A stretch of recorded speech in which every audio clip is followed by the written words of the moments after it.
నమస్తే రమగారు. నమస్తే జయ. రమగారు, మనము ఖలీఫా స్టోరీస్ మధ్య కొన్ని చెప్పుకున్నాం. అలాంటివి ఏదైనా ఖలీఫా స్టోరీస్ ఏదైనా ఇంట్రెస్టింగ్ స్టోరీ ఉంటే చెప్పండి. ఖలీఫా అల్ రషీద్ ఆయన రాజ్యం చేసే రోజుల్లో ఆయన చాలా తరచుగా మారువేషంతో తిరిగేవాడు ఖలీఫా. ది అరేబియన్ నైట్స్ కథల్లో వస్తాయి. ఈ కథలు ఎందుకు చెప్తున్నారు లాంటి క్వశ్చన్లు అడగద్దు, విషయం మాత్రం వినండి అంతే.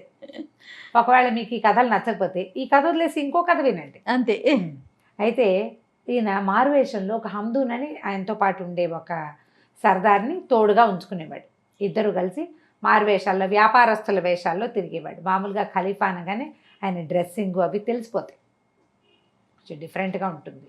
ఆ బట్టలు గిట్ల అవేం లేకుండా మామూలు వ్యాపారస్తులు వేసుకునేవి తలపాగాలు, కాస్త బవిరిగడ్డాలు అలా పెట్టుకుని తిరుగుతూ ఉండేవాడు. అయితే ఒకసారి ఏమైంది, ఆయన రాజ్యంలో ఏవో మొత్తం ఊరంతా ఎక్కడ చూస్తారు, అది చాలా పెద్ద సామ్రాజ్యం కదా.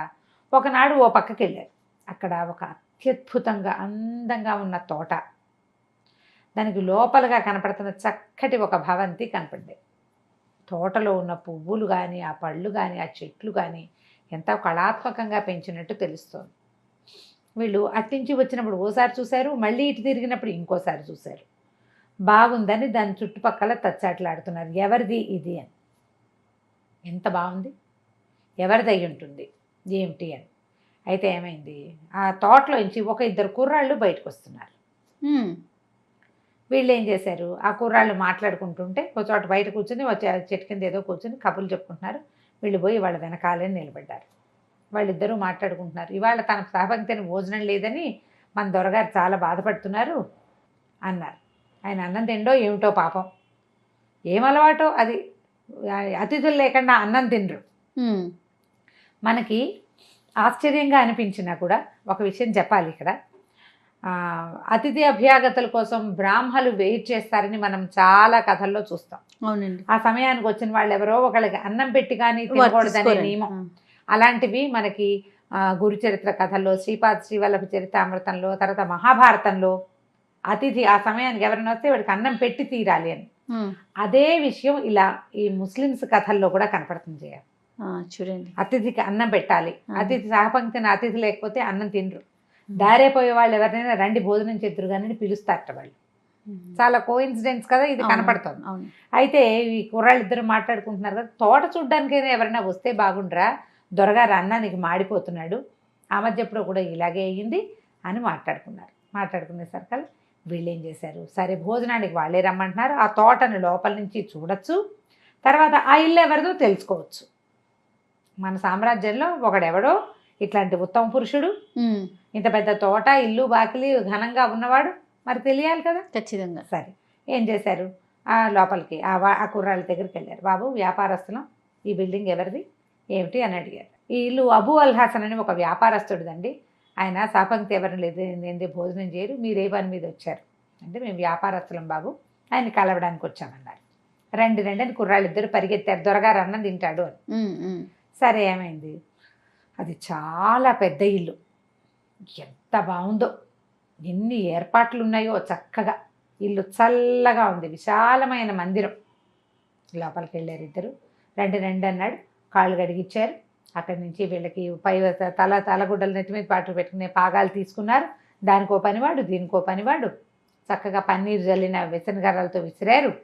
ఎంతో బాగుంది. అక్కడి నుంచి కుశలం కనుక్కున్నారు, ఏ ఊరండి ఏం వ్యాపారం అండి అన్నారు. అన్న తర్వాత లోపల గదిలోకి తీసుకెళ్ళారు. భోజనానికి ముందు తాగడానికి ఏదో షర్బత్ ఇచ్చారు, చక్కగా భోజనం వడ్డింపు, ఎంత బాగుందో వాళ్ళ ఆతిథ్యం. ఈ హమ్దూన్ ఉన్నాడు రాజుగారితో పాటు, ఆయన పారవస్యంతో ఈ ఆతిథ్యపు గొప్పతనాన్ని తట్టుకోలేక కొన్ని ఇవి కూడా ఏమంటారు కవిత్వం కూడా వేశాడు, పాటలు కూడా పాడాడు. కానీ ఖలీఫాకి ఏదో కోపం వచ్చేసింది. అని ఇట్లా పెట్టుకున్నాడు దుమదుమలాడుకుంటూ మొహం పెట్టుకుని, ఎవరో నువ్వు ఏమిటి నీ పేరు అని ఆమె అడిగాడు. అడిగితే నా పేరు ఇగో పోయింది, నా పేరు అబూ అల్ హసన్ అండి, నేను బంగారం అది వ్యాపారం చేస్తాను, మరి మెయిన్ బజార్లో అంటే పెద్ద బజార్లో కొట్లున్నాయి, మరి ఎప్పటి నుంచో మా తాత ముత్తాతల నాటి నుంచి నాది వ్యాపారమేనండి అన్నాడు. నేను ఎవరో తెలుసా నీకు అన్నాడు. లేదండి మీ పేరు ఎవరో నాకు తెలియదు, మీరేదో వ్యాపారస్తులు దారిని పోతున్నారు, మీకు ఆతిథ్యం ఇవ్వాలి, అతిథులకు అన్నం పెట్టడం నా విధి నా విధానం, అందుకని మా తాత ముత్తాతల నాటి నుంచి మేము ఇదే పద్ధతి ఫాలో అవుతున్నాం. అతిథికి అన్నం పెడితే అల్లాకి అన్నం పెట్టినట్టు, అన్నాడు. అనేసరికల్లా సర్ర మంచి కోపం వచ్చేసింది ఖలీఫాకి. విసుగ్గా ఉన్నాడు. గబుక్కుని హమ్దూన్ ఏం చేశాడు, గబగబా రాజుగారిని కొంచెం ఉండండి ఉండండి అని సంది, ఈయన మన ఖలీఫా అని చెప్పాడు. చెప్పేసరికి అతను ఆశ్చర్యపోయాడు. మిమ్మల్ని ఇలా దర్శనం చేసుకోవటం నా అదృష్టం, ఇదివరకు ఎప్పుడు చూడలేకపోయాను, మీరు ఇలా మా ఇంటికి వేయించేయటం నా పరమాదృష్టాల్లో ఒకటి, మీ వల్లే నా జీవితం ఇంత పరమాద్భుతంగా ఉంది ఇవాళ అన్నాడు. అని మీరేదో విసుగ్గా అసహనంగా ఉన్నారు, మీ కోపానికి కారణం ఏమిటి అంటే, ఈ గదిలో సామాన్లలో చాలా సామాన్లు మా తాతగారివి, ఆయన పేరుంది, ఆయన పేరున్న సామాన్లు నీ దగ్గరికి ఎలా వచ్చాయో చెప్పు అంటే, రాజకోటలో ఉండవలసిన సామాన్లు వీళ్ళ తాతగారైన అలీ అల్లా అనే పేరున్న ఇదే ఖలీఫా అలీ అల్లా అనే పేరున్న సామాన్లు మీ ఇంట్లో ఎలా వచ్చినాయి, అక్కడ కనపడుతున్న పెట్టెలు, సోఫాలు, ఇవన్నీ కూడా మావి, దివాణము అన్నీ కూడా రాజుగారి. ఆ తరపు ఏ తరంలో ఈ వస్తువులు తయారు చేయబడ్డాయో ఆ తరపు ఖలీఫా ఎవరో వారి పేరు చేర్చబడి ఉన్నాయి. ఈయన గుర్తుపట్టేశాడు వాటిని. ఎత్తివాసి కూడా అక్కడదే. ఓకే, మా తాతగారి పేరున్న సామాన్లు నీకు ఎలా దక్కాయో నిజం చెప్పమన్నాడు. అనేసరికల్లా అయ్యో అంతకంటే మహద్భాగ్యమా మహాప్రభు, తప్పకుండా చెప్తానన్నాడు. మా నాన్న మరణించాక నేను నా దుకాణాన్ని చూసుకునేవాడిని. మా దగ్గర బంగారం తాకట్టు పెట్టుకుని అప్పిచ్చే పద్ధతి ఉంది, లేదా బంగారాన్ని అమ్మే పద్ధతి ఉంది, బంగారాన్ని కొనే పద్ధతి ఉంది. దొంగ బంగారాలు అవి మేము కొనం. అయితే ఒకనాడు మహాసౌందర్యవతి అయిన ఒక అమ్మాయి మా దుకాణానికి వచ్చింది. రావటం జబర్దస్త్గా లోపలికి వచ్చింది. ఆమెను చూసి నేను మైమర్చిపోయాను. చాలా అందగత్తె, ఎంతో చక్కటి స్వరం, అసలు వస్త్రధారణ మహాద్భుతంగా ఉంది. 300 దినారాలు కావాలి నాకు అని అడిగింది. అలాగే అన్నాను. గుమాస్తాని పిలిచి 300 ఇప్పించాను. 300 తీసుకుంది, మాట్లాడకుండా డబ్బులు పుచ్చుకుని వెళ్ళిపోయింది. 300 దినారాలకి ఏం పెట్టింది ఇక్కడ తాకట్టు? ఏమీ పెట్టలా. పోనీ బయట ఏదైనా ఉందా? ఏమీ లేదు. ఏమైనా చెప్పిందా? చెప్పలేదు. ఆవిడ అందానికి చూసి ఈయన ఇచ్చేసాడు. ఇచ్చేయంగానే గుమాస్తా ఏం చేసి 300 పట్టుకొచ్చి అక్కడ పెట్టాడు. కాదు అయ్యా, ఇది ఏ పద్దు మీద రాసుకోమంటారు అన్నాడు. అప్సరసల పేరుతో పద్దులే ఉంటాయి అన్నాడు ఈయన. అనేసరికల్లా అదేమిటండి అని ఏం చేశాడు, గుమాస్తా పరిగెత్తుకుంటూ వెళ్ళేసరికల్లా ఆ వెళ్ళిన అమ్మ ఆయన్ని, నీ పేరేమిటి, నువ్వెవరిని, మొహం పగలగొట్టేసింది. మొహం పగలగొట్టేసుకుని గుమాస్తా వెనక్కి వచ్చాడు. మీ అయ్యగారితో చెప్పు నేను మొహం పగలగొట్టానని నేను కూడా చెప్పింది. నిర్ఘాంతపోయారు. ఏం చేయాలో తెలియలే. కానీ ఆయనసేపు అమ్మాయే గుర్తొస్తోంది ఇతనికి. అయితే మర్నాడు మళ్ళీ వచ్చింది. మళ్ళీ వచ్చి అడిగింది, ఈసారి 500 కావాలి. నేను ఏమిటిది ఎగ్గొట్టి పారిపోతాను అనుకున్నావు కాదు నువ్వు అన్నది. అలా ఏం అనుకోలేదన్నాడు. ఏం కావాలన్నాడు. నాకు 500 దినారాలు కావాలి. మళ్ళీ 500 దినారాలు రాయించాడు. పట్టుకెళ్ళిపోయింది. మూడోసారి మళ్ళీ వచ్చింది.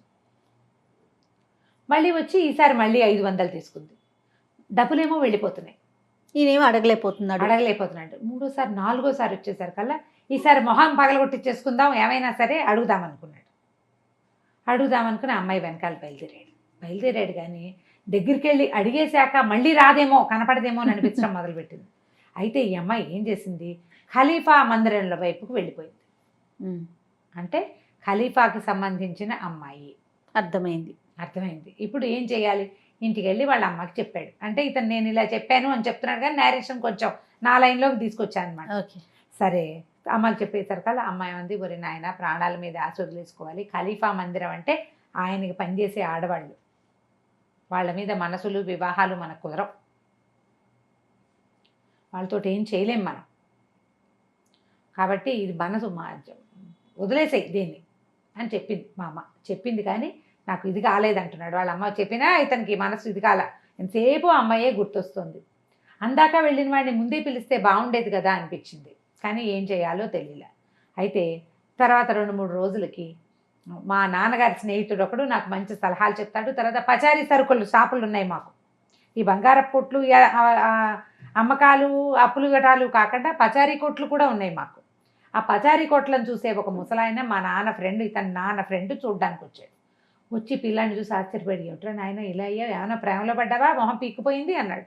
అనేసరికల్లా వీడు బిక్కమొహం వేసుకుని ఇతను చెప్పాడు ఇట్లా అయ్యింది, ఆ అమ్మాయి మీద మనసు పారేసుకున్నాను. ఆ అమ్మాయి ఏమో ఖలీఫా మందిరంలోకి వెళ్ళింది. వేరే వాళ్ళు వెళ్ళరు కదా, మామూలు రోడ్డు మీద పోయే వాళ్ళు రాజుగారి ఇంట్లోకి ఎందుకు వెళ్తారు, అక్కడుండే అమ్మాయి కాబట్టి వెళ్తుంది. అది సంబంధించిన అమ్మాయో అక్కడ ఆయనకి సేవించడానికి ఏర్పడిన వాళ్ళు ఏమిటో తెలీదు. అయ్యేసరికల్లా ఆయన ఏమన్నాడంటే, ఒరేం ఒక మాట విను, నాకు ఖలీఫాకి దుస్తులు కుట్టేటువంటి దర్జీ ఒకడు పరిచయం ఉన్నాడు, నాకు తెలుసు, నువ్వు వాడి దగ్గరికి వెళ్ళు, అక్కడ ఈ విషయం చెప్దు కానీ, అక్కడ కనుక్కుందు కానీ అని చెప్పాడు. ఈయన ఏం చేశాడు, ఓ చొక్కా జేబు ఇట్లా చింపుకుని తీసుకెళ్ళాడు. తీసుకెళ్ళి దర్జీ దగ్గరికి వెళ్ళాడు. ఈ జేబు కుట్టండి అన్నాడు. ఆ జేబు కాస్త జేబు కుట్టడానికి ఎన్ని ఇవ్వాలి డబ్బులు, పావలా ఇచ్చినా సరిపోతుంది కదా. ఈయన ఏం చేశాడు, 10 బంగారు దీనారాలు తీసి చేతిలో పెట్టాడు. దీనారాలు ఆయన దీనారాలు తీసుకున్న దర్జీ అంటే, బాబు ఏమన్నా ప్రేమలో పడ్డావా నాయనా అని అడిగాడు. ఒళ్ళిపోయి తెలియట్లేదు.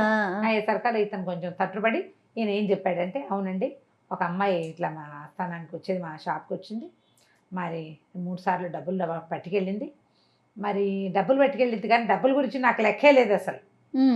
ఆ మనిషి ఎవరో తెలుసుకోవాలనుకున్నాను, ఇట్లా ఇట్లా ఉంది, ఇంత పొడుగుంది, ఇంత తెల్లగా ఉంది, చక్కగా మాట్లాడుతుంది, కళ్ళు తిప్పుతుంది చెప్పాడు. చెప్పేసరికల్లా ఆయన అన్నాడు, ఆ అమ్మాయి మోతి అయి ఉంటుంది, ఆమె బట్టలు కూడా నేనే కుడతాను.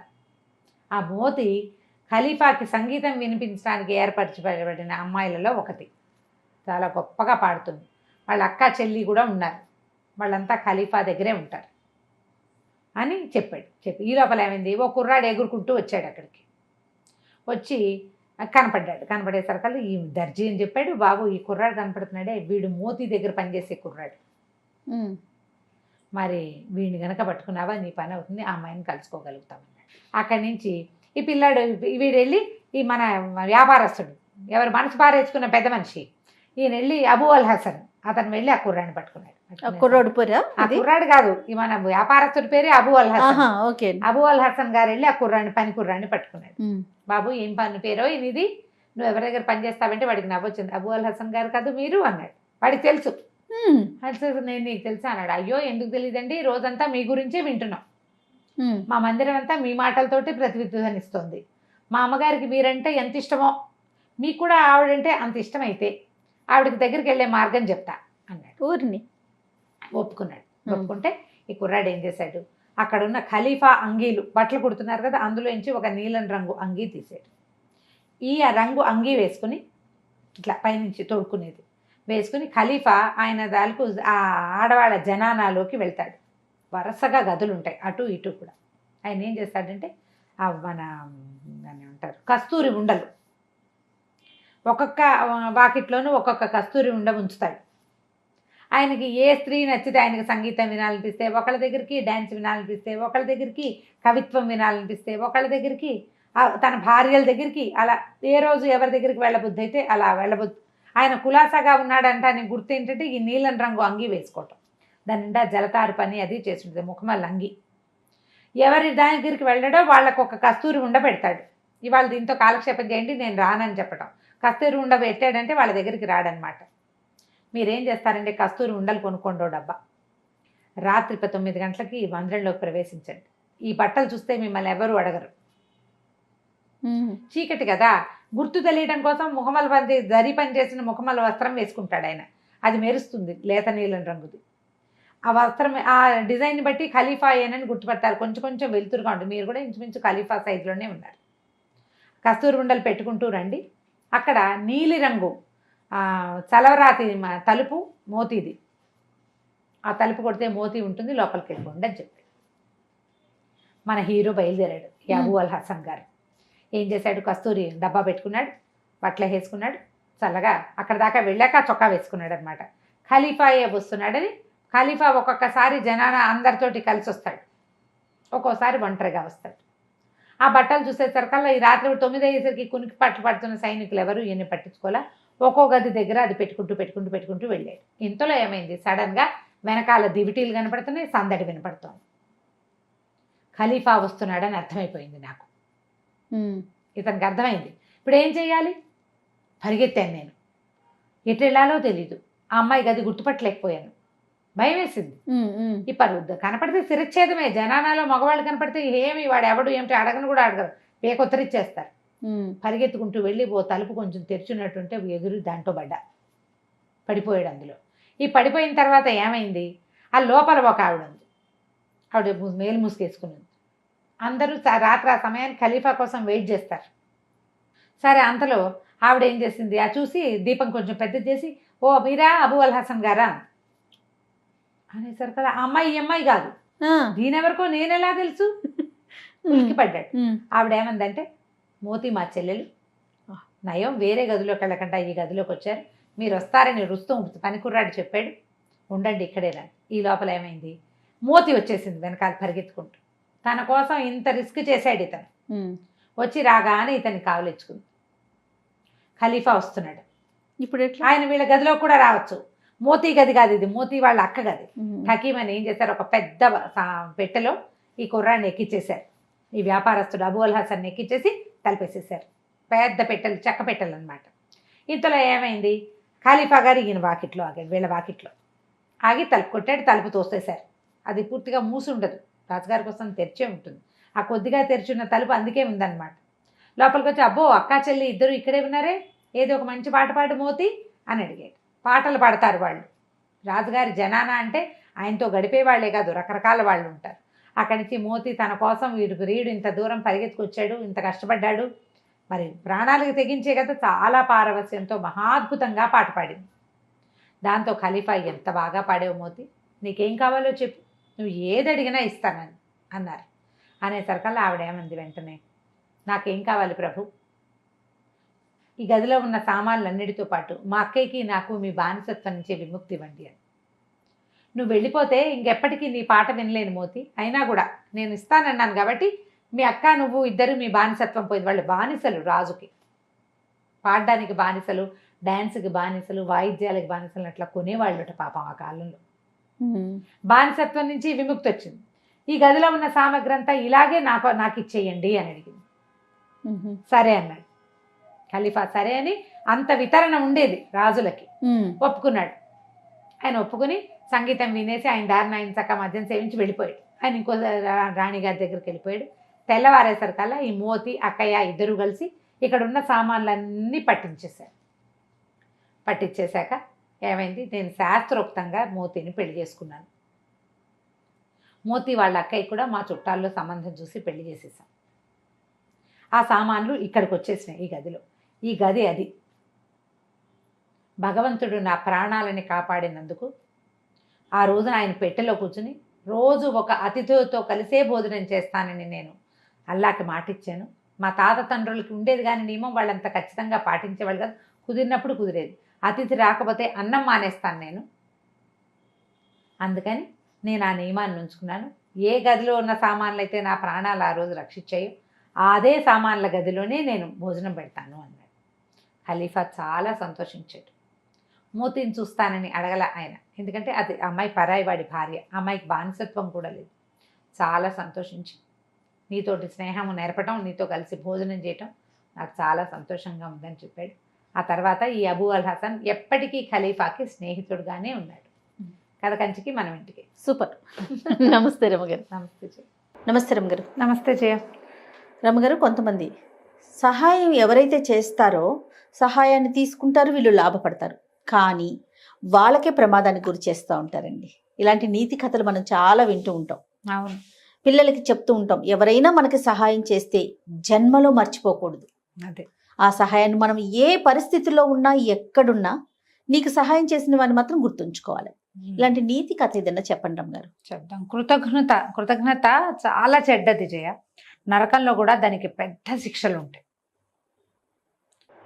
ఎన్నిసార్లు కుక్కల్లాగా పుడతారట వాళ్ళు కృతజ్ఞులు. అంటే మనకు సహాయం చేసిన వాళ్ళకి కనుక మనం ఏదన్నా ఇబ్బంది కలిగితే, నీకు సహాయం చేసిన వాడి పేరు చెప్పకపోయినా పర్వాలేదు, వాళ్ళు సహాయం చేశారు అని కొంతమంది చెప్పుకుంటారు, కొంతమంది చెప్పకపోయినా పర్వాలేదు, కానీ నీకు సహాయం చేసిన వాడి పట్ల ద్రోహం తలపెట్టావా నువ్వు, అంతే, ఇక అంతే కదా.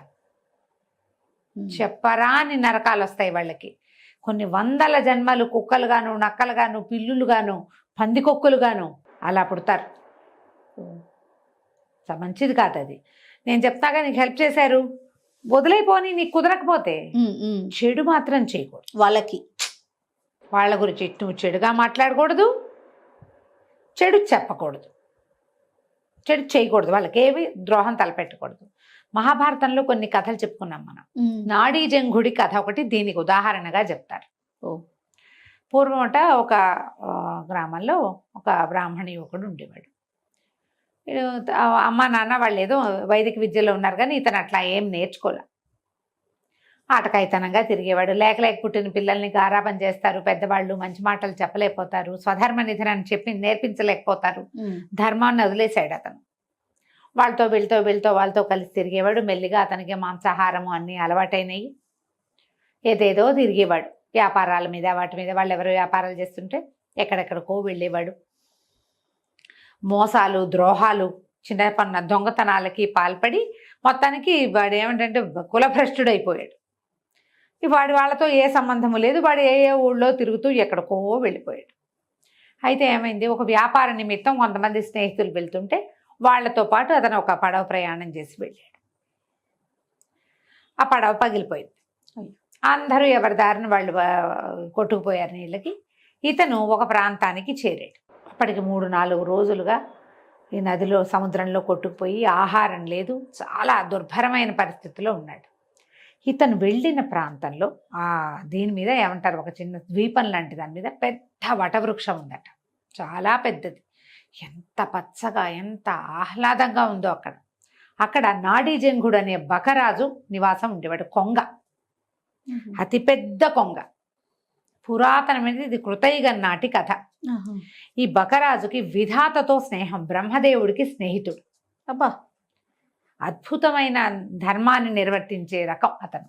రాజధర్ముడు అని పిలిచేవాడు. నాడీజంగుడైతే అతని ధర్మాలకే రాజు అతను. ఆ వైపుకి వెళ్ళిన వాళ్ళకి సహాయం చేయకుండా ఎవరిని ఎప్పుడు పంపించేవాడు కాదట. అయితే ఈ సుమంతుడు అనే యువకుడు కులభ్రష్టుడైన వాడు ఆయనకు కనిపించాడు, ఆ నాడీజంగుడికి. అతను, అయ్యో ఇంత అలసిపోయావు నాయన, బ్రాహ్మణని తెలుసుకుని, నీకు కులభ్రష్టుడైన బ్రాహ్మణ తేజస్సు ఏదో కనపడుతుంది, జంధ్యం ఉంది. పేరు అడిగేటప్పుడు ఇప్పటిలాగా మనం ఏ ఊరు అడుగుతాం, కానీ కులాలు అడగటం ఈనాటి పద్ధతి కాదు. పాత రోజుల్లో అడిగేవాళ్ళు ఏ జాతికి చెందిన వాళ్ళు అని అడిగితే వీళ్ళు మన గోత్రనామాదులు చెప్పుకోవటం ఒక పద్ధతి. గోత్రనామం వినంగానే బ్రాహ్మణ యువకుడని తెలుస్తుంది కదా. ఆయన తీసుకొచ్చి తన పెద్ద పెద్ద రెక్కలతోటి బాగా విసిరి అతని శ్రమ అంతా పోగొట్టి చక్కటి పళ్ళు గిళ్ళు ఆహారంగా ఇచ్చి సంతోషంగా తన దగ్గర అట్టు పెట్టుకుని రాత్రి ఉంచుకున్నాడు. మర్నాడు పొద్దున ఏమన్నాడంటే, నాయనా, నేను నీకు ఆహారాన్ని ఇవ్వగలిగా, అలసట తీర్చగలిగాను. బాగా ముందుకు నడిచి వెళ్తే మధువ్రజం అనే ఒక పట్టణం ఉంది. దాని రాజైన విరూపాక్షుడు రాక్షసుడు, కానీ నాకు అత్యంత ప్రీతిపాత్రమైన స్నేహితుడు. అతనికి బ్రాహ్మణ భక్తి ఎక్కువ, బ్రహ్మదేవుని పూజిస్తాడు. నువ్వు అక్కడికి వెళ్ళు, వెళ్తే నీకు కావలసిన ధన సహాయం చేస్తాడు. అది తీసుకుని ఇంటికి వెళ్ళి నీ జీవితాన్ని నువ్వు గడుపుకుందువు కానీ, ఓకే అని చెప్పేసరికల్లా ఈ సుమంతుడు సరేనని ఆ మధువ్రజానికి వెళ్ళాడు. వెళ్తే రాక్షసులు నాడీజంగుడి దగ్గర నుంచి వచ్చాడని ఈ సైనికులు వాళ్ళు తీసుకుపోయి రాజుగారి దగ్గర ప్రవేశపెట్టారు. అతను మహాధర్మపరుడు, ఆ విరూపాక్షుడు దానపరుడు, వ్యక్తిని చూడంగానే గుర్తుపట్టే రకం వాడు. నాడీజంగుడు మనుషుల్ని మాత్రమే గుర్తిస్తాడు. వాడి కులభ్రష్టత్వము, వాడి దుర్మార్గత్వము నాడీజంగుడికి అక్కర్లా, అంత అద్భుతమైన వాడు. ఇతను అట్లాంటి వాడు కాదు. ఈయనకి దానపరుడు, ధర్మపరుడే, కానీ వ్యక్తుల్లో ఉన్న ఆ దుర్బుద్ధుల్ని వాటిని ఇతను కనిపెట్టగలడు. ఈయనకి నచ్చల అతను. వీడు కులభ్రష్టుడని, పద్ధతి లేనివాడని, సరిగ్గా లేడని ఆయనకు అర్థమైంది. అర్థమైనా కూడా నాడీజంగుడు పంపించాడు. రాజధర్ముడు ఊరికే పంపడు కాబట్టి ఏదైనా ఇవ్వాలని భావించి ఏం చేశాడు, కొంత ధనము అవి ఇప్పించాడు. ఆ పూట ఏదో చిన్న ఆతిథ్యం అన్యమనస్కంగానే, ఆసక్తితోటి, బ్రాహ్మణ సేవా నిరతితోటి చెయ్యాల. ఆయన పంపాడు, ఇతను ఒకడు వచ్చాడు ఇవ్వాలి అన్నట్టుగా ఏదో మోయగలిగినంత, అంటే అలా అనకూడదు, మోయలేనంత ధనరాశులు ఇచ్చి సాగనంపితే ఈ మధువ్రజం నుంచి మళ్ళీ ఇతను స్వగ్రామానికి వెళ్ళాలంటే నాడీజంగుడు ఉన్న ఆ మర్రి చెట్టు దగ్గరికే రావాలి. అక్కడికి వచ్చాడు. వస్తే అక్కడ వాళ్ళు ఏదో ఆహారం అది శుభ్రంగా తిన్నాడు. వచ్చాడు ఇక్కడికి. వచ్చిన తర్వాత ఈయన కూడా నాడీజంగుడు కూడా అతన్ని ఆదరించాడు. ఈ రాత్రికి నిద్ర చేసి రేపు వెళ్ళొచ్చు అని. ఇతను ఏమనుకున్నాడు, ఇక్కడి నుంచి నేను ప్రయాణం ఏ విధంగా చేసినా నా 5-6 రోజులు పడుతుంది. ఆహారం దొరుకుతుందో దొరకదో. ఈ కొంగ మంచి బలంగా ఉంది, ఓకే, కండబట్టి ఉంది కదా, కొంగను చంపేసి మాంసం పట్టుకెళ్దాం అనుకున్నాడు. చూసారా, తనకి ముందు 2 రోజుల ముందు చచ్చేందుకు సిద్ధంగా ఉన్న తనకి ఆహారం పెట్టి, రెక్కలతో వీవన విసిరి, పళ్ళు పెట్టి పడుకోబెట్టి, మనిషిని చేసి నిన్ను బతికించి నీకు ధనం సంపాదించుకునే మార్గం చెప్పిన వాడిని నువ్వేం చేయాలి? కొంగని కొంగగానే చూశాడు. ఏం చేశాడు? చంపేశాడు. రెక్కలు అవి అన్నీ తీసేసి మాంసాన్ని పోసిన పెద్ద కొంగ మాంసాన్ని ఒక మూటలాగా కట్టుకుని దాన్ని భుజాన్ని వేసుకుని ఈ ధనపు రాసుల్ని కూడా మోసుకుంటూ వెళ్ళిపోయాడు. ఇక్కడ వీళ్ళకి ఏం అలవాటు? నాడీ జంగుడి దగ్గర నుంచి ఎవరైనా గెస్ట్ వస్తే వచ్చినట్టు మధువ్రజానికి, లేకపోతే 2 రోజులైతే నాడీ జంగుడే వస్తాడు. ఓహో, కబుర్లు చెప్పుకుంటారు. సాయంకాలాలు కాసేపు వచ్చేవాడు. వీడు బయలుదేరి వెళ్ళిపోయాడు. ఈ నాడీ జంగుని చూసి 2 రోజులైంది. ఏమిటి ఏమిరు మనిషి రాలేదు, ఎవరు రాలా ఆ పక్క నుంచి, కనీసం కొంగ పిచ్చిక అయినా వస్తాయి, నాడీ జంగుడు రాలేదు అని ఆయనకి ఏదో అపశకునంగా అనిపించడం మొదలుపెట్టింది విరూపాక్షుడికి. కొంతమంది చారుల్ని పంపించాడు. భటుల్ని, నాడీ జంగుడి కుశలం కనుక్కురండి, ఇక్కడి నుంచి అక్కడి నుంచి రోజు కబుర్లు వస్తూనే ఉంటాయి. ఏమీ రాబోయేసరికి ఆయనకు అనుమానం వచ్చింది. భటులు వచ్చేసరికల్లా వటవృక్షం బోసిపోయింది, రెక్కలు అవి తెగి కనపడుతున్నాయి, అక్కడ ఇక్కడ ఈకలు కనపడుతున్నాయి, నెత్తురుంది. వాళ్ళు పరిగెత్తుకుంటూ వెళ్ళి చెప్పేసరికల్లా ఈయనకి ఏం అనుమానం వచ్చింది? దుర్మార్గుడైన కపట బ్రాహ్మడు ఒకడు వచ్చాడు, కులభ్రష్టుడు, వాడే ఈ పని ఏదో చేసుంటాడని ఆయన ఆ మేఘాల మీద పరిగెత్తుకొచ్చాడు. వస్తే ఏముంది? రెక్కలు, కాళ్ళు, ముక్కు కనపడ్డాయి. పరమ దుఃఖంతో అయ్యో దుర్మార్గుడికి ఇంట్లో అవకాశం ఇచ్చి ఇట్లా చేసుకున్నాడే అని వాటిని దహనం చేశారు, ఆ కనపడ్డ వాటిని. ఈ బ్రాహ్మడు ఏ దారిని వెళ్ళాడో వాడిని పట్టుకురండి అన్నారు. ఇంతలో బ్రహ్మదేవుడికి ఈ కబురు వెళ్ళింది. స్నేహితుడు కదా వాళ్ళిద్దరు మాట్లాడుకుంటారు ఎప్పుడు. వాడిని పట్టుకొచ్చేసారు సుమంత్రుడు, సైనికులు వెళ్ళి పట్టుకొస్తే ఈయన ఏమన్నాడంటే, వీడిని చంపి ఆహారంగా తినండి అని భటులకు చెప్పాడట విరూపాక్షుడు. రాక్షసులకి, వాళ్ళు రాక్షసులు నరమాంసం తింటారు కదా, చీచీ వీడు కృతజ్ఞుడు, వీడి మాంసాన్ని మేము తినమన్నారు వాళ్ళు. కృతజ్ఞుడైన వాడి మాంసాన్ని నరమాంస భక్షకులు కూడా తినరు ఆ కాలం. అది ముక్కలుగా తరిగి కుక్కలకు ఆహారంగా వేయమంటే కృతజ్ఞుడి మాంసాన్ని కుక్క కూడా ముట్టదు, కుక్కలు కూడా తినలేదట. ముక్క చెక్క తరిగేశారు. తరిగి మాంసాన్ని విసిరేస్తే కుక్కలు కూడా ముట్టుకోలేదు. వీడు కృతజ్ఞుడు, వీడి మాంసం బాగుండదు, చెడు వాసన వస్తుంది, వాడు కృతజ్ఞత అందులోంచి బయటకు వస్తుంది. కుక్కలు విశ్వాసం గల జంతువులు కాదు మరి, అవి తినవట. ఇంతలో విధాత బ్రహ్మదేవుడు వచ్చి ఈ నాడీ జంగుడి ఇది చూసుకుని వాడి దగ్గర మాంసం కూడా దొరికింది, దాంతో దహనం చేశారు. ఆయన ఆ దహనం అయిపోయిన దాని మీద అమృత వర్షం కురిపించి నాడీ జంగుడిని బతికిచ్చేశారు కదా. విరూపాక్షుడు కావలించుకున్నాడు, నేను నిన్నెంతో మిస్ అయ్యాను, నువ్వు కృతజ్ఞుడు, వాడి సంగతి నీకు తెలియక నువ్వు వాడికి ఆశ్రయం ఇచ్చావు, వాడే నిన్ను ఇట్లా చంపేశాడు, ఇంత అన్యాయం జరిగింది, భగవంతుడు ఉన్నాడు కాబట్టి నువ్వు బతికున్నావు, లేకపోతే నువ్వు ఎట్లా వస్తావు మాకు, నీలాంటి వాడిని మేము కోల్పోతాం కదా అని కావలించుకుని చాలా దుఃఖపడ్డాడు. ఆ బ్రాహ్మడు ఏమయ్యాడో నేను నాడీ జంగుడు అడిగితే వాడిని ముత్తరించి కుక్కలకు ఆహారంగా వేసాం, కుక్క కూడా ముట్టలేదు వాడి శరీరాన్ని, వాడి మాంసాన్ని అని విరూపాక్షుడు చెప్తే, అయ్యో బ్రాహ్మణ వధ చేసావా నువ్వు, మారడానికి వాడికి ఇంకొక అవకాశం ఇవ్వండి, వదలకూడదు, నువ్వు చేసిన పుణ్యమంతా పోతుంది ఒక బ్రాహ్మణ్ణి వధిస్తే. వాడు కులభ్రష్టుడైతే వాడి భ్రష్టత్వం వాడితోటే ఉంటుంది, వాడిని చంపిన పాపం మనకొస్తుంది కదా, అతన్ని బతికిచ్చి అతనికి ఒక అవకాశం ఇవ్వమని అడిగాడట. ఆయన చూడు ఎట్లాంటి వాడు, ఇంత చేసినా కూడా. అప్పుడు మళ్ళీ బ్రహ్మదేవుడి వరప్రసాదంతో సుమంత్రుడిని మళ్ళీ బతికించారు. బతికిచ్చి ఈ అపార ధనరాశులు ఇచ్చేసి అతన్ని పంపించేసి, కృతజ్ఞుడు అయితే అంటే ఎవరికైతే కృతజ్ఞత ఉండదో వాడికి ఎలాంటి గతి వస్తుంది అంతే. ఇప్పుడు దీనికి ఈ జీవుడికి ఆయన చెప్పాట, ఇంత పని చేసినందుకు వాడి కర్మశేషాన్ని వాడు అనుభవిస్తాడు. రేపు మరణించి వెళ్ళాక వాడంతటి వాడిని మరణించని, చంపిన పాపం నీకెందుకు, ఈ కర్మబంధాన్ని అతను మోసుకోవాల్సిందే. అతను చేసిన చాలా రకాల దుష్కర్మలు, కులభ్రష్టత్వము, స్వధర్మ నిధనం చేయకపోవటము తో పాటు వాటన్నిటితో పాటుగా నాడీ జంగుడిని సంహరించింది, ఆ పాపాన్ని కూడా వాడు మోసుకుంటాడు.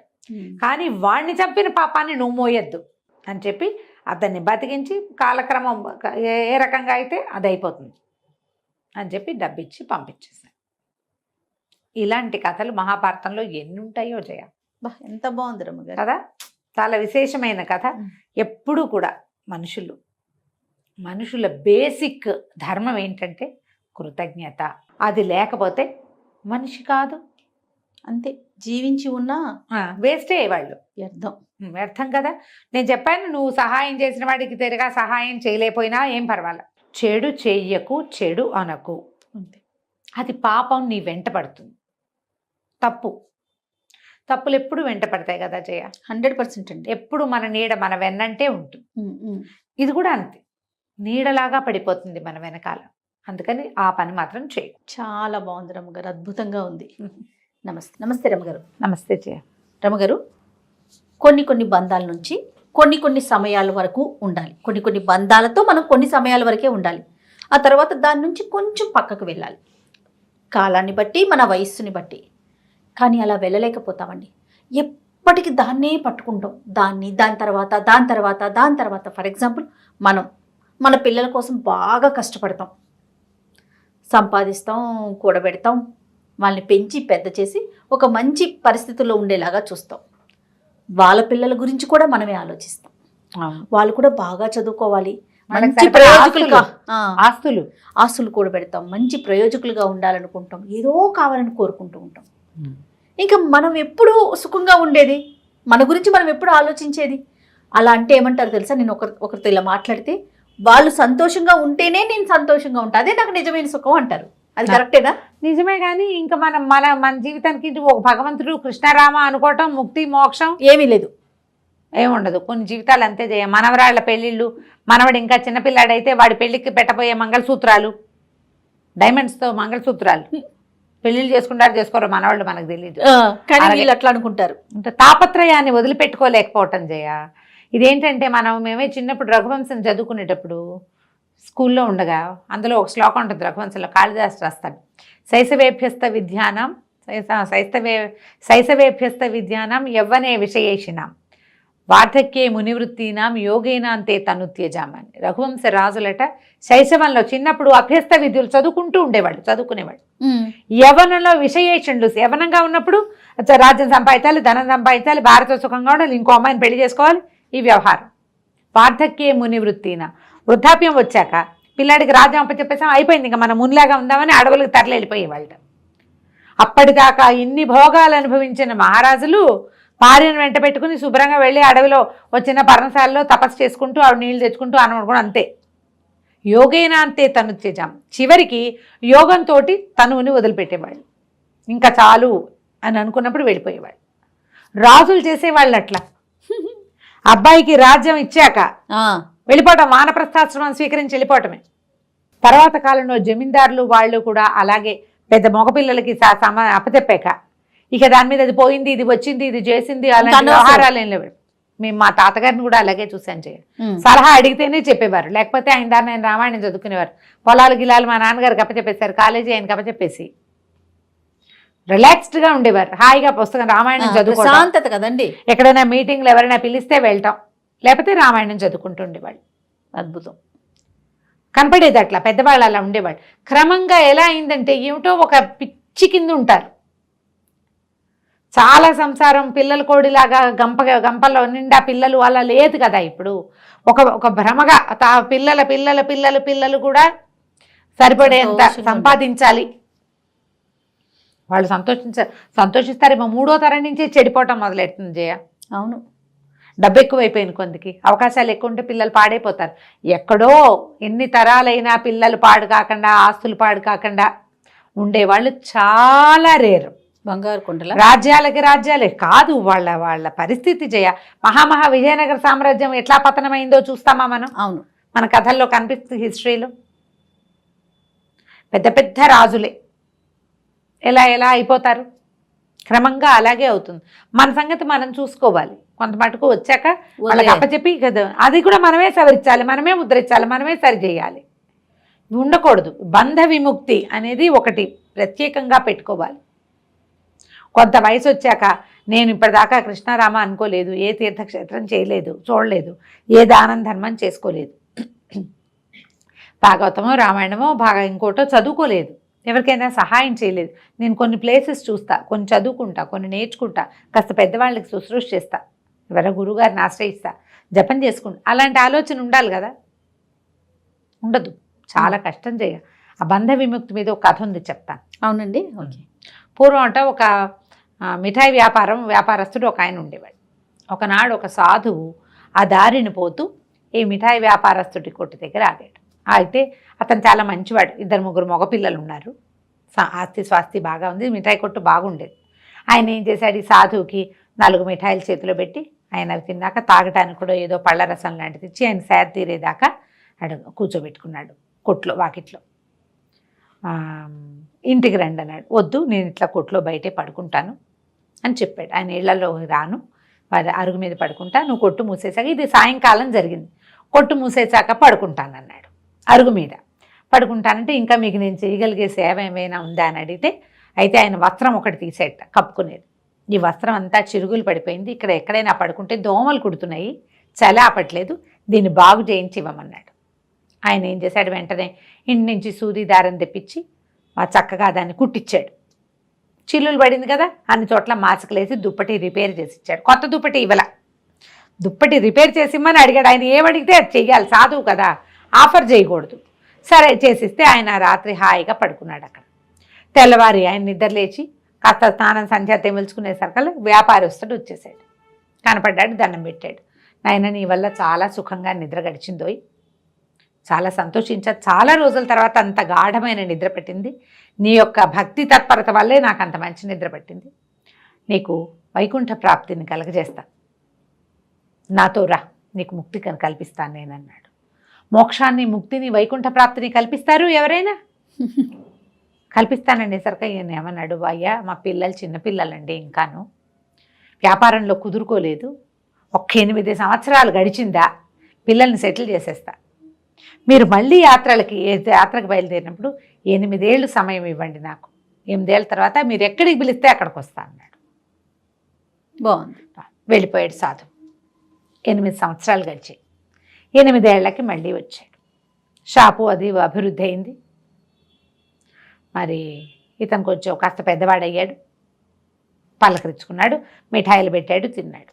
అబ్బాయి, నీకు వైకుంఠ ప్రాప్తి కలిగిస్తానన్నాను, వస్తావా నాతోటి అన్నాడు. అంటే అయ్యా అట్లా కాదండి, పిల్లలు పెద్దవాళ్ళు అయ్యి దురభ్యాసాలు పాలైపోయారు, ఇప్పుడు ఉన్న పరిస్థితులు వాళ్ళని వదిలేస్తే నా ఇల్లు వాకిలి ఏమైపోతుందో తెలీదు, చెడు సావాసాలు పారినబడ్డారు, ఒక అబ్బాయికి వ్యసనాలు అయిపోయినాయి, ఇంకోటికి సావాసాలు చెడ్డవైపోయినాయి, వాళ్ళని దారిలో పెట్టాలండి, దారిలో పెట్టి వ్యాపారాన్ని అభివృద్ధి చేసి పిల్లల్ని దారిలో పెట్టి పెళ్ళిళ్ళు చేసి అప్పచెప్తా, పెళ్ళిళ్ళైనా వాళ్ళు అభ్యాసాలుగానే ఉన్నారు వాళ్ళు అని చెప్పాడు. చెప్పి ఇంకొక 8 ఏళ్ళు సరేనన్నాడు. మళ్ళీ 8 ఏళ్ళకి చంచనగా సాధు వచ్చేసాడు. వచ్చేసరికల్లా షాపు లేదు, మిఠాయి కొట్టు లేదు. ఆ మిఠాయి కొట్టు వెనకాలే పెద్ద ఇల్లు వాళ్ళది, అదంతా పాడుగొట్లాడుకుంటూ ఉంది. అక్కడి నుంచి చిరిగిన గుడ్డలతోటి తిరుగుతున్నారు, చింకి గుడ్డలతో ఇంత చిన్న చిన్న పిల్లలు. ఆ ఇంటి వెనకాల ఏవో 1-2 గొడ్లు ఉన్నాయి, ఒక ఎద్దులే ఒకటి కనపడుతుంది, ఒక ఎద్దు ఒకటి కనిపిస్తోంది. బీదగా ఉంది వాళ్ళ పరిస్థితి అంతా. కొట్టయితే లేదు. ఈయన ఏమయ్యా ఇక్కడ ఒక వ్యాపారస్తుడు ఉండాలి కదా అని ఆ చింకి పిల్లడైతే గుడ్డల పిల్లవాడిని ఎత్తుకున్న ఒక్కొక్కటిని అడిగాడు. అడిగితే వ్యాపారస్తుడు, మా నాన్నేనండి, మేమిద్దరం అన్నదమ్ములం, మా వ్యాపారం పాడైపోయింది, మా నాన్న చనిపోయాడు, మరి ఈ పాత ఇల్లు అట్లాగే ఇల్లు కూడా పడిపోయిందండి, అట్టగా కాలక్షేపం చేస్తున్నాం, నాకు కొంచెం కాస్త వ్యవసాయం ఉంది వెనకాల చేసుకుంటున్నా, ఈ అవతల మా తమ్ముడికి ఒక 1/2 ఎకరం పొలం ఉంది, ఇద్దరం కలిసి ఈ ఎద్దుతోటి వ్యవసాయం చేసుకుంటున్నామండి అన్నాడు. ఈయన ఎద్దు కేసు చూశాడు. చూసేసరికి ఆయనకి తెలిసింది ఈ ఎద్దు ఎవరో కాదు, చచ్చిపోయిన వ్యాపారి స్వీట్ కొట్టువాడు ఇలా పుట్టాడు. ఈయన ఏం చేశాడు, ఆ దగ్గరికి వెళ్ళి చేతిలో కమండలం ఉంది, మంత్రజలం చల్లాడు. చల్లేసరికల్లా ఎద్దుకు తెలిసింది పూర్వజన్మ స్మృతి. నీకు వైకుంఠ ప్రాప్తికి నేను ప్రామిస్ చేశాను కదా, నాతో రా, నీకు వైకుంఠ ప్రాప్తి కలిగిస్తానన్నాడు సాధువు. ఈ ఎద్దు రూపంలో ఉన్న వ్యాపారస్తుడు అన్నాడు, అయ్యా పిల్లల్ని ఎట్లా వదిలేనండి, వాళ్ళకే పోయాను, ఇప్పుడు నేనే దిక్కు, నన్ను అడ్డం పెట్టుకుని వ్యాపారం చేసుకుంటున్నారు, నన్ను అడ్డం పెట్టుకున్నారు, ఈ వ్యవసాయం చేస్తున్నారు, నేను కాస్త చచ్చిపోయానంటే వెళ్ళిపోయాను, ఇప్పుడు ఏముంది మీరు తీసుకుపోవడం నేను చచ్చిపోవటం, వీడు ఎట్లా చేసుకుంటాడు ఈ వ్యవసాయం, వీడు బండి కట్టుకుని ఏదో సామాన్లు మోసి రోజుకో పావలా అర్థ వీడు సంపాదించుకుంటున్నాడు, వీడికి చిన్నవాడికేమో ఒక అరెకరం వ్యవసాయం ఉంది, దానికి కాడి కట్టినప్పుడల్లా నన్నే కట్టుకుంటున్నాడు, నేను లేకపోతే వీళ్ళు ఎట్లా బతుకుతారు, పిల్లలు చూడండి చిన్న పిల్లలండి మా మనవలు, పిల్లలు దురభ్యాసాల వల్ల ఆస్తంతా పాడైపోయింది, క్షమించండి బాబు, మీరు వచ్చినా నేనేమీ చేయలేకపోతున్నానండి అన్నాడు సాధువు. వీడి కర్మానికి మనం ఏం చేస్తామని వెళ్ళిపోయాడు. 8 ఏళ్లకు మళ్ళీ వచ్చాడు, మళ్ళీ రమ్మన్నాడు, మళ్ళా వస్తానన్నాడు. వచ్చేసరికల్లా ఎద్దు లేదు, వీళ్ళ పరిస్థితి ఇంకా అధ్వానంగా ఉంది. వాకిట్లో ఒక కుక్క మాత్రం కట్టేసింది.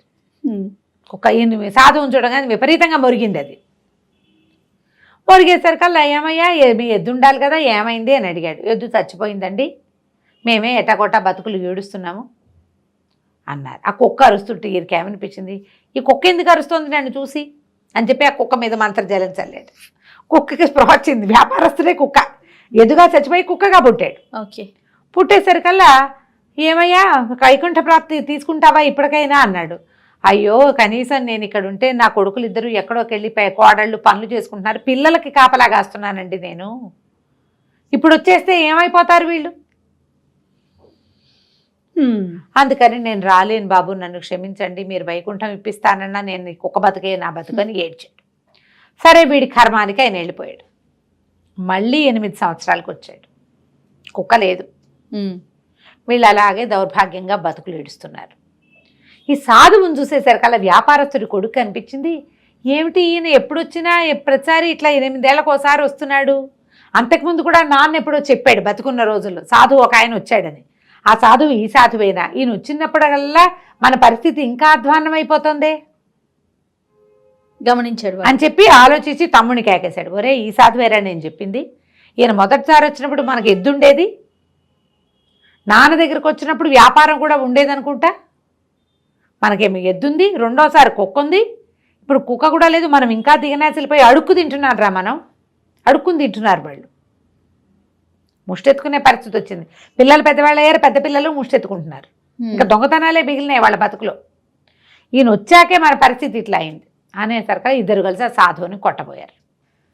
కొట్టపోతే ఆయన అన్నాడు, ఆయన తొందర పడిపోకండి,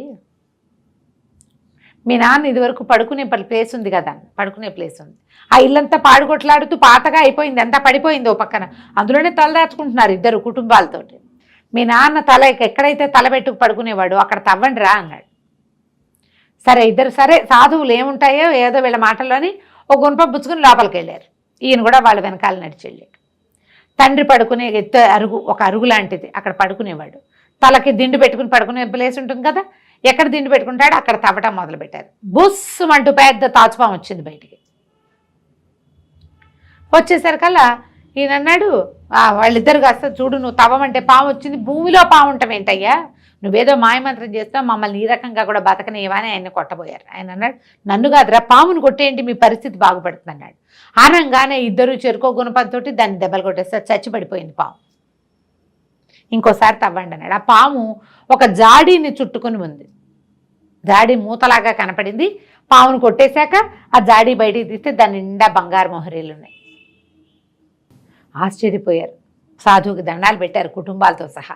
అక్కడి నుంచి మొహరీలు సగం సగం పంచుకున్నారు.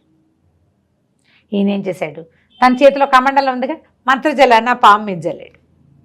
పాముకి స్పృహ వచ్చింది, బతికింది. అది అప్పుడు తెలుసుకుంది ఆ పాము ఎవరు, నాన్నే. మొదటి ఎద్దుగా పుట్టి సహాయం చేశాడు, కుక్కగా పుట్టి కాపలా కాశాడు, వీళ్ళకి సంబంధించిన డబ్బు పోకుండా ఆ పాముగా ఆ డబ్బుకి కాపలాగా ఉన్నాడు. ఏదో ఒక కాపలా, పిల్లల్ని వదలలేని తను ఎవరి కోసమైతే ఇన్ని జన్మలు ఎత్తాడో వాళ్ళు తన్ని కొట్టి చంపేశారు కల్లా, ఇంతే కదా అనిపించి అప్పుడు వైకుంఠ ప్రాప్తిని తీసుకున్నాడు. ఎక్కడో ఒక చోట వీటిని వదిలిపెట్టాలి, మనవాళ్ళ పెళ్ళిళ్ళు కూడా చూడాల్సిందే, మన కొడుకుల్ని కూడా చూడాల్సిందేనని తాపత్రయపడి సొంతానికి ఒక భగవన్నామాన్ని కూడా చేసుకోకుండా, ఎలాగూ మనం ఇక్కడ చేర్చినవి ఏవి మనం పట్టుకెళ్ళాం, తాపత్రయపడద్దని కాదు, ఎక్కువ పడద్దని. పిల్లల వరకు, ఆ పిల్లల వరకు పడండి, పిల్లలు పుట్టే వరకే. తర్వాత మీ పిల్లలు కూడా తండ్రులైపోతారు, తల్లులును. వాళ్ళని పెంచుకొని ఇవ్వాలి, వాళ్ళ ప్రపంచం వాళ్ళని కూడా మనమే సాకి సంతరించాలనుకోవద్దు. అంత మటుకు వెళ్ళాక మనం కూడా రఘువంశరాజుల్లాగా చక్కగా యోగము, చక్కగా మునివృత్తి, హాయిగా వార్ధక్యంలో అయినా ప్రశాంతంగా ఉండటము, వానప్రస్థాశ్రమం స్వీకరించడం, ఏదో కృష్ణారామాని మంచి మాటలు వినటం, సొంతానికి ఏదైనా చేసుకుంటే ఇహము పరము రెండూ వస్తాయి. వా, ఎంత బాగుందో రమ్మగారు. ఈ బుక్ ఎక్కడ దొరికిందో కానీ మీకు భలే ఉన్నాయండి. ప్రతి ఒక్కటి ఒక వజ్రమే. నమస్తే రమ్మగారు. నమస్తే. నమస్తే రమ్మగారు. నమస్తే జయ.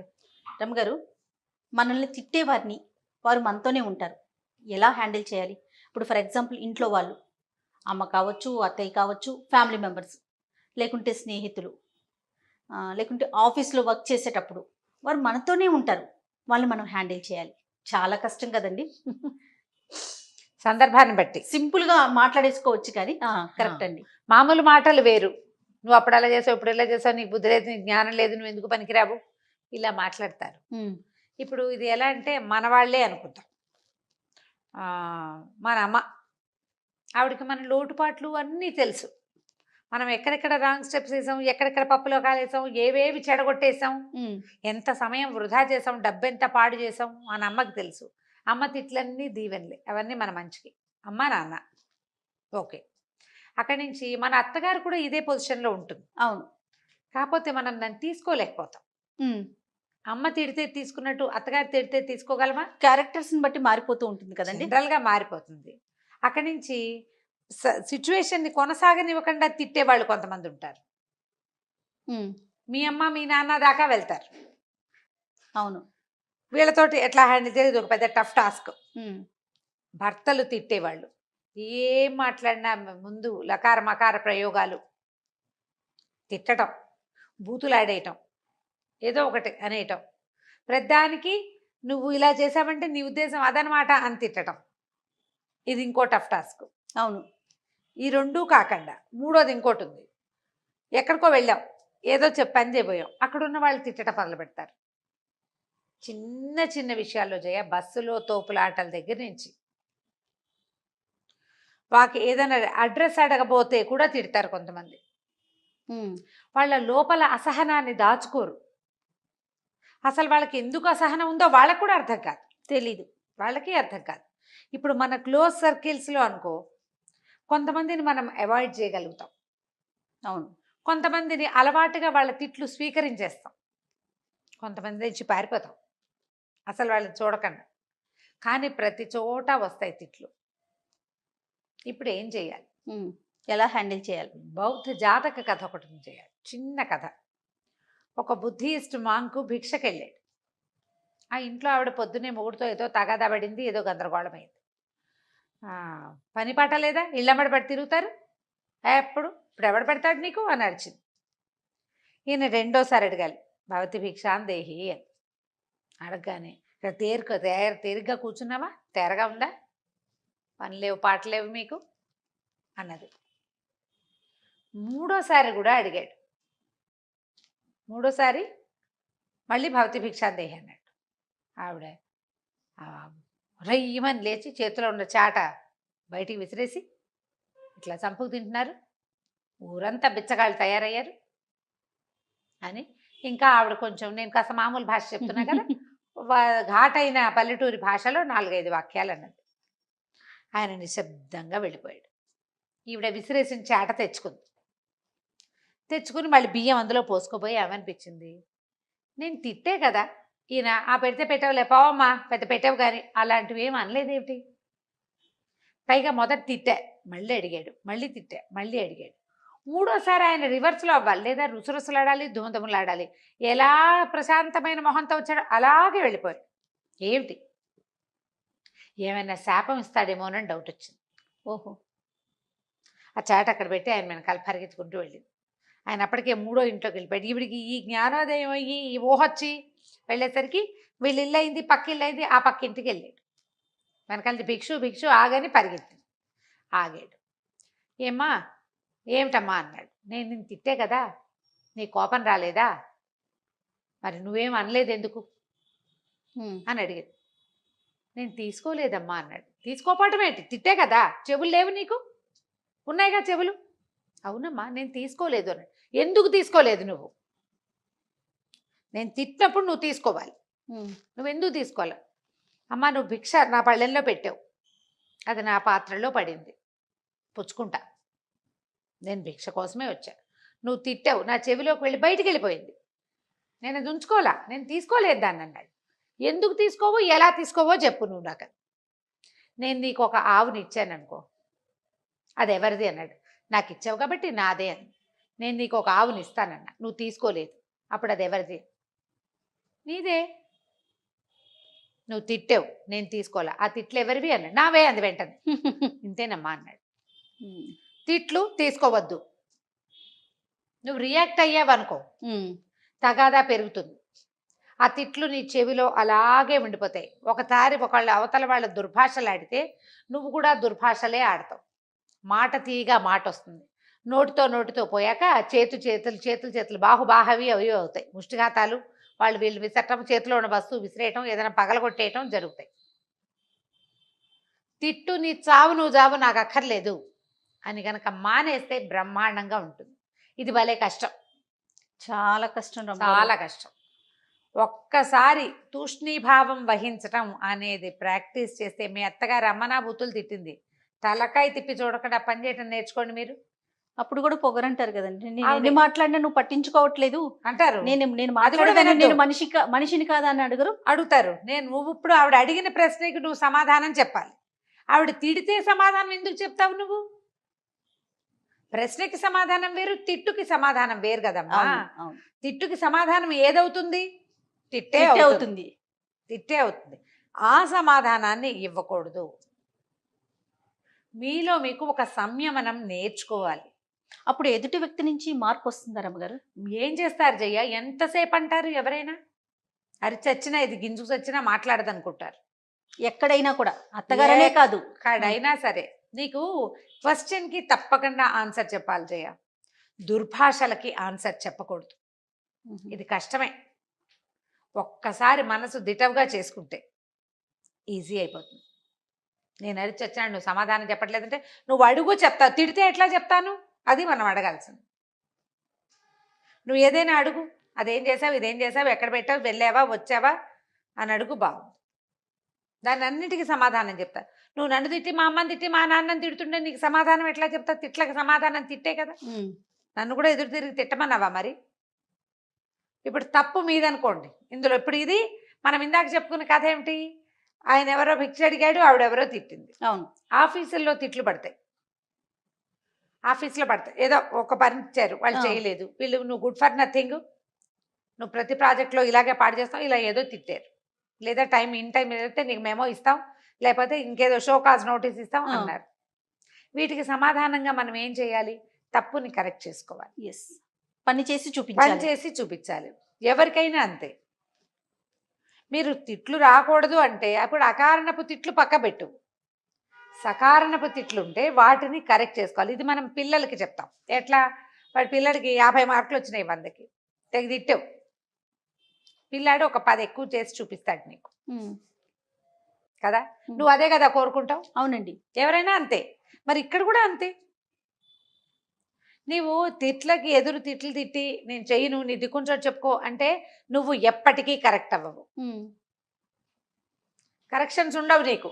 జన్మంతా నువ్వు ఎవరో ఒకరితో అనిపించుకుంటూనే ఉంటావు. ఆ మాటలు మూటల్లాగా మూసుకుంటూ ఉంటావు. మాటలు మొయ్యద్దు, ఆ మూటలు మోసుకోకండి. అనవసరమైన తిట్లు తీసుకోకండి.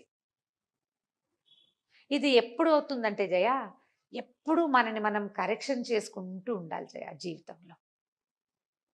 ఇవాళ కూరలో ఉప్పు తక్కువైంది, రేపు కొంచెం మరి కాస్త ఎక్కువ వేయాలి. ఇవాళ తిట్లు తిన్నాం, వంట సరిగా రాలేదు, కొంచెం ఒళ్ళు దగ్గర పెట్టుకుని వండుకోవాలి. మనం చేస్తాం కదా, మనమైనా తినాల్సిందే కదా. మొగుడు అన్నాడు కాబట్టి, ఆయన ఏదో అన్నాడు, అత్తగారు ఏదో తిట్టింది కాబట్టి ఎలాగోలా చేసి పారేం. ఇవాళ బాగా చెయ్యాలనుకుంటామా? ఖచ్చితంగా అండి. అప్పుడు కరెక్షన్ ఎవరికి కుదిరినట్టు? మనకి. మనకి వ్యక్తికి కరెక్షన్ వచ్చింది. తిట్లు నీకు ప్లస్ అయ్యాయి కదా, అలాంటివి తీసుకో. దాంతో నువ్వు కరెక్ట్ ఎక్కడ సరెవ్వాలో అక్కడ సరెవ్వు. అకారణంగా తిట్టేవాళ్ళు లేదా పాత విషయాలు ఎత్తి తిట్టిపోసేవాళ్ళు, వాళ్ళని వదిలిపెట్టేసేయండి. ఎంత వదిలేస్తే అంత హాయిగా ఉంటారు. ఇది వాళ్ళ హాయి కాదు, మనకి హాయ్. మనకి హాయి. దీన్ని మోయొద్దు. ఇది ప్రాక్టీస్ భలే కష్టం. ఈ చెప్పినంత ఈజీ మాత్రం చచ్చినా కాదు, అవునండి. భలే కష్టం. బట్ ఈ కరెక్షన్ని నేర్చుకుంటే ఇవాళ రేపు మనకి సమాజం చాలా చిన్నది, ప్రపంచం చాలా పెద్దది. మనం ఎందరినో డీల్ చేయాల్సి వస్తాం. ప్రతి చోట రియాక్ట్ అయ్యి అసహనం తెచ్చుకుంటే మనకు వచ్చేది ఏమిటి? మనకున్న సమస్యలతో పాటు బీపీ కూడా ప్లస్ అవుతుంది. అవును కదా. పైగా ఏమవుతుందంటే నువ్వు తిట్లకి సమాధానం తిట్లే చేస్తే ఎప్పటికీ కరెక్ట్ అవ్వవు. నువ్వు మనం కరెక్ట్ అవ్వము, ఆ ఇష్యూ సద్దుమణగదు. సద్దుమణగదు, అది ఆగదు. ఇంకా నువ్వు ఎప్పటికీ కరెక్ట్ కాలేవు. కాబట్టి కరెక్షన్కి ప్రాధాన్యత ఇవ్వండి, తిట్లని అనవసరంగా తీసుకోకండి. తప్పకుండా చాలా మంచి విషయం చెప్పారు అమ్మగారు. నమస్తే.